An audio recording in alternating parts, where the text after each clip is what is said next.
So I thought, okay, I'll start my own company. How do I do that? And I met with financiers in New York, and you know, I was flying red eyes and flying to Cincinnati to New York just to save money. You know, in those days, I remember Continental Airlines one time was 3 hours late, which made me late for an appointment with these investors. And but I was just working around the clock because it was all pretty desperate. And I started out raising a bridge loan, and then a commitment, and then more commitment. Then we finally raised some money, and I wound up with 34% of the stock of the company.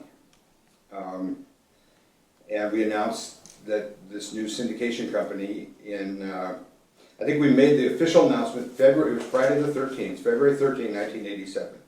And we announced that Ann Landers had joined us. And at that time, it was basically me, a desk, and a phone.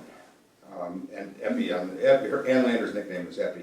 And Epi calling me like every 20 minutes. You know, I'm trusting my whole life with you, and you better not let me know. But she was really very wonderful.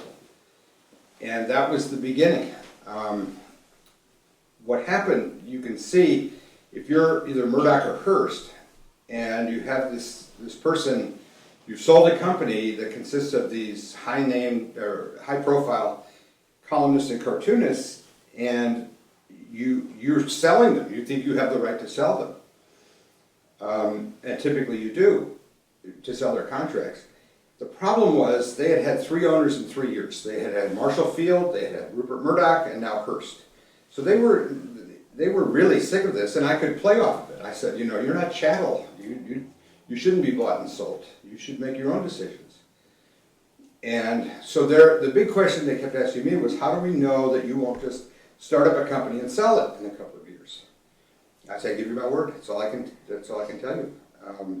And I will say, over the years, I've been offered a lot of money for creators, and I've always said no.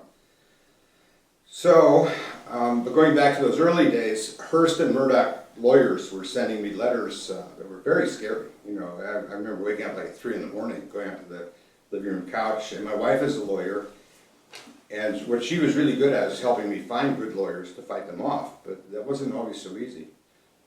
But it just took a lot of guts, you know, and I just had this, you know, I have this thing Jack got me, an iPod, I'm sure you all have one, but.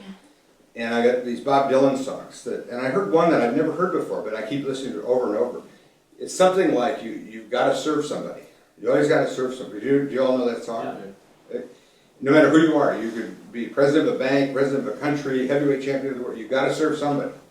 And I made a decision early on, I served the talent. That's the only way.